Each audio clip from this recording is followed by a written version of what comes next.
Sirivat, and I recently had the opportunity to meet Sam Yagan from Match.com. We talked a little bit about my own startup, and I actually tried to bring him on as a strategic advisor. Without getting too much into that, I really just wanted to go through exactly what I asked him and what he told me, because he is so experienced in his craft and really is a powerhouse in the Chicago tech community.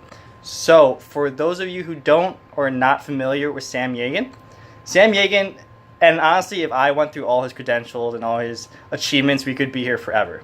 But to give you the quick rundown, Sam Yagan initially started by being a co-founder of SparkNotes, that great website that actually summarized different books and novels that I used in high school.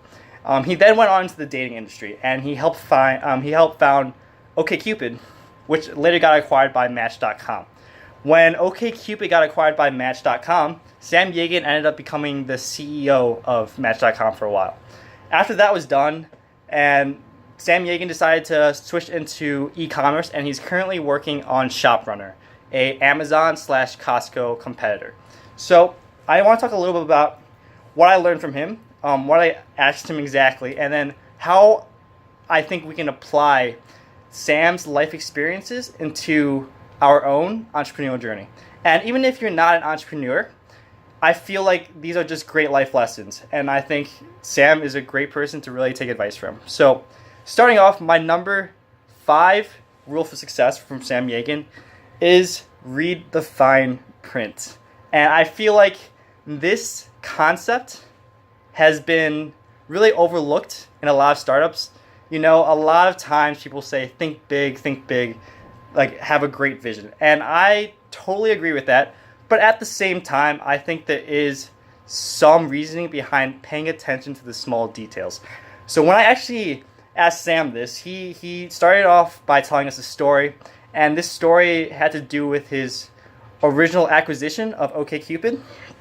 So when he first got acquired, he wrote all the term sheets and all that on the contracts, and he said he accidentally overlooked one small detail in the contracts. He didn't really think much of it at the time, but what ended up happening was the original deal was for $30 million. Well, unfortunately, the VC firm who confirmed the deal and signed the contract papers ended up becoming financially unstable.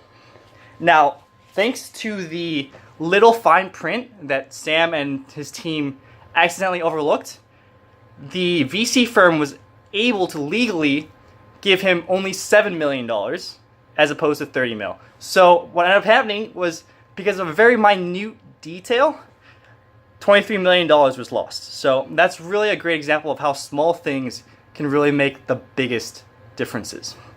So moving on to number 4. The number 4 reason, or number 4 lesson that I learned from Sam Yagan was scale cheap, right? So you hear a lot of VCs and a lot of really startup CEOs talk about scaling fast, scaling big, pouring all this money into marketing. Sam kind of has a different philosophy, and especially in the dating app world where user retention and growth means everything, Sam really stressed the fact of scaling cheaply. He actually owns his own VC firm in Chicago, and he says the biggest thing he looks at is how can this company scale without spending any money, right? Because if you get your customer to actually tell their friends and market your product for you, you know you're on the right track. He says the best products don't need to spend any money on marketing because their own consumers become the marketers. And I really think that's a great place to be. And if you get to the point where your business is growing exponentially with users and referrals without spending too much investment into marketing, I really believe you're on the right track. So moving on to number 3. The number 3 lesson from Sam Yagan is lead the right team. And this was really interesting to me. So I asked Sam a little bit about his transition from OkCupid to Match.com. Because think about it, OkCupid at the time was a very small startup.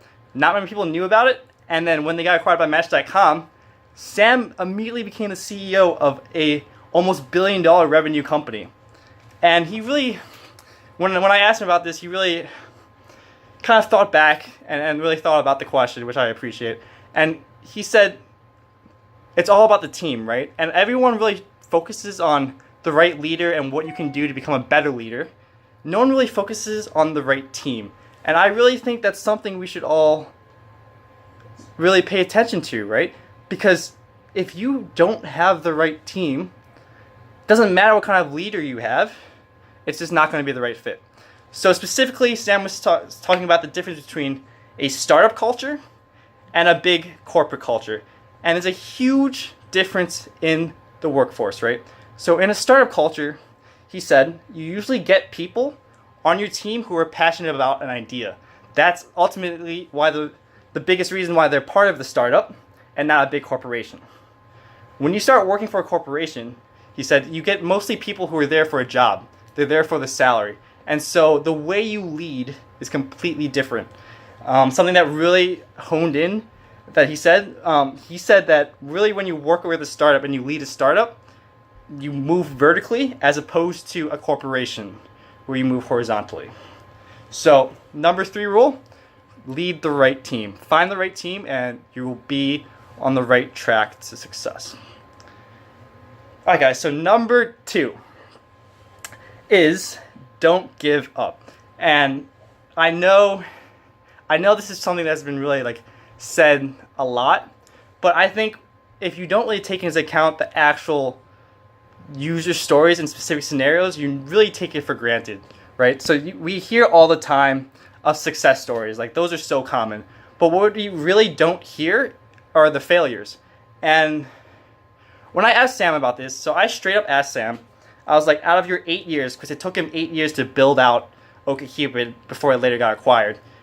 And I was like, so within those 8 years, what was the lowest point, right? Was there ever a point where you felt like giving up? And he said, of course. And I think that was powerful, because you really don't often see these successful people or people who gave off the impression of success and a lot of money say I was this close to failing. I was this close to giving up. And if I did, none of this would ever happen. And so he was talking about his lowest point in his career.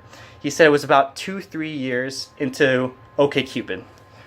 They had been marketing, they had been investing it for 2-3 years, and they really had nothing to show for it. OkCupid hadn't become a household name, and not many people knew about it. And he said he was super close to quitting. And that really leads me on to lesson number 1. Sometimes it just takes a bit of luck. And whether or not you believe in the concept of luck, and Sam definitely does, the idea that sometimes it just takes an opportunity for everything to click into place is always valid in the business community. So in Sam's case, when he was at that 2-year mark where OkCupid had no brand name, they were going to fail, they were just about to quit, there was one spark that got them big, and that was their blog. So right before they were about to quit, their blog caught fire, and immediately people started subscribing and downloading the app. And that's really how OkCupid started to become a household name. This eventually obviously led to the acquisition, and this is really what Sam credits to his success. And I think that's important. And with the idea of luck, I think, me personally, I think luck is just when opportunity meets preparation. And that's factors into never giving up, and that also factors into just keep at it, right? Something else he said that was super important was the businesses that succeed are usually the businesses that manage to keep the head above water long enough. So sometimes to succeed, it's all about just not failing. And I think that was super cool. So yeah, there you have it, guys. Those are my top 5 lessons I learned from my interview with Sam Yagan. I hope to meet with him in the future, and I will keep you guys updated. And I really do hope that you guys will find some way to apply these 5 lessons into your startup or your daily life. Thanks for watching, and I will catch you guys later. Bye.